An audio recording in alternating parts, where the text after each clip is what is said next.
কালো জাদু কথাটা শুনলে পরানটার ভিতর কেঁপে ওঠে।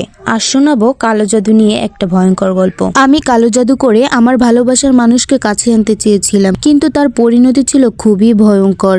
লাস্ট পর্যন্ত কেউ কারো হতে পারেনি। আমি রিমঝিম, আমি আমার মামাতো ভাইকে ভীষণ রকমের ভালোবাসি, কিন্তু সে কখনোই আমার ভালোবাসাকে মূল্য দিত না। মানে সে কখনো বুঝতোই না যে আমি তাকে ভালোবাসি। সে আমাকে সবসময় বোনের নজরেই দেখতো। আমার মামাতো ভাইরা ছিল দুই ভাই বোন। বড় বোনের বিয়ের সময় মামা মামি একদিন আমাদের দাওয়াত করে। আমি সেই দাওয়াত পেয়ে ভীষণ রকমের খুশি হয়েছিলাম, কারণ ভেবেছিলাম আমি আমার মামাতো বোনের বিয়েতে গেলে মামাতো ভাইকে দেখতে পারবো। আমি খুশি খুশি মনে আম্মুকে নিয়ে সেই গ্রামের বাড়ি চলে যাই। তারপর সেখানে যেয়ে ভেবেছি আমি খুব সুন্দর করে সাজুগুজু করবো এবং আমার মামাতো ভাইয়ের মন জয় করে নিব। আমার মামাতো ভাইয়ের নাম ছিল রিফাত, কিন্তু সেখানে যে ঘটনাটা পুরো উল্টো হলো, কারণ সে দেখছি একটা মেয়ের সাথে অনেকক্ষণ ধরে হাসি ঠাট্টা করছে। আমি সবাইকে জিজ্ঞাসা করলাম, আচ্ছা রিফাত ভাইয়ের সাথে ওই মেয়েটাকে? সবাই বললো, আরে তুই জানিস না, রিফাত তো ওইটা রিফাতের গার্লফ্রেন্ড। আমি তো আকাশ থেকে বললাম কথাটা শুনে, কি রিফাত ভাইয়ের গার্লফ্রেন্ড? আমি যাকে ছোটবেলা থেকে ভালোবাসি সে নাকি অন্য কাউকে ভালোবাসে? আমি কিছুতেই কথাটা মেনে নিতে পারছিলাম না। আমি সেই কথাটা শুনে হাউমাউ করে কান্না শুরু করলাম। সবাই আমাকে জিজ্ঞাসা করছে, তুমি কেন কান্না করছো রিমঝিম? আমি তার কোনো উত্তর দিতে পারছি না। আমার আম্মু অল্প স্বল্প জানতো যে আমি রিফাত ভাইকে পছন্দ করি, সে নিজেও কিছু বলতো না। ভেবেছিল এটা নিয়ে যদি মামা মামি কিছু বলে তখন আমাদের বিয়ের প্রস্তাব দিবে, কিন্তু মামা মামিও কখনো বলে নাই। আমি এই আজকে যে কথাটা শুনলাম যে রিফাত ভাইয়ের গার্লফ্রেন্ড হচ্ছে, এটা শুনেই খুব কষ্ট পাচ্ছিলাম। আমি ঘরে যে হাউমাউ করে কাঁদতে লাগলাম। তখন মামি, আমার মামাতো বোন, মামা সবাই জিজ্ঞাসা করলো, আচ্ছা রিমঝিম তুমি কেন কান্না করছো? তুমি কি রিফাতকে পছন্দ করো? রিফাতের গার্লফ্রেন্ডের কথা শুনেই কেন কান্না করছো? আমি তার কোনো উত্তর দিতে পারলাম না। আমি বললাম, না মামা মামি, আমি এখানে থাকবো না, আমি চলে যাবো, আমার একটু ভালো লাগছে না। আমার মামা, আমার মামি, মামাতো বোন কেউই আমাকে ঠেকায়নি।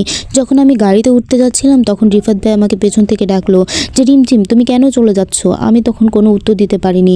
আমি তখন তাকে জড়িয়ে ধরে আবেগে কান্নাই করে দিয়েছিলাম। তখন রিফাত ভাই বুঝতে পেরেছিল, ছি তোমার মনের মধ্যে এটা ছিল, তুমি আমার মামাতো বোন, আমি কখনোই ভাবতে পারিনি যে তুমি আমাকে পছন্দ করবা। আসলেই তুমি যাও, তুমি এখান থেকে চলে যাও। আমি আরো রাগান্বিত হয়ে সেখান থেকে চলে আসলাম। বাসায় এসে আমি রাত্রে ঘুমাইতে পারিনি। আমি সারা রাত ভীষণ রকমের কান্নাকাটি করলাম। সকাল হলেই আমি আমার আম্মুকে বললাম, আম্মু আমি খালামুনির বাসায় যেতে চাই। আমি মনে মনে ভাবছি আমি যে কোনো মূল্যেই আমি আমার ভালোবাসাকে হাসিল করেই ছাড়বো, কিন্তু আম্মু এসব বিষয়ে জানতো না যে আমি কেন যাচ্ছি। তারপর আমি সেখান থেকে খালামুনির বাসায় চলে আসলাম আর খালামুনিকে এসে সমস্ত ঘটনা খুলে বললাম যে আমি যাকে ছোটবেলা থেকে ভালোবাসি সেই রিফাত অন্য কাউকে ভালোবাসে। আমি এটা কিছুতেই মেনে নিতে পারছি না। খালামুনি আমাকে বলছে, তুই কিসে কমতেছিস? তুই দেখতে সুন্দরী, শিক্ষিত, সবকিছুই ভালো, তাহলে রিফাত তোকে কেন পছন্দ করলো না? এর প্রতিশোধ নিতেই হবে। তারপর আমি সেখান থেকে চলে গেলাম খালামুনির বাসার পাশেই সেই কালো জাদু করা মহিলার কাছে, যে মহিলা কালো জাদু করে ভালোবাসার মানুষকে কাছে এনে দিতে পারে।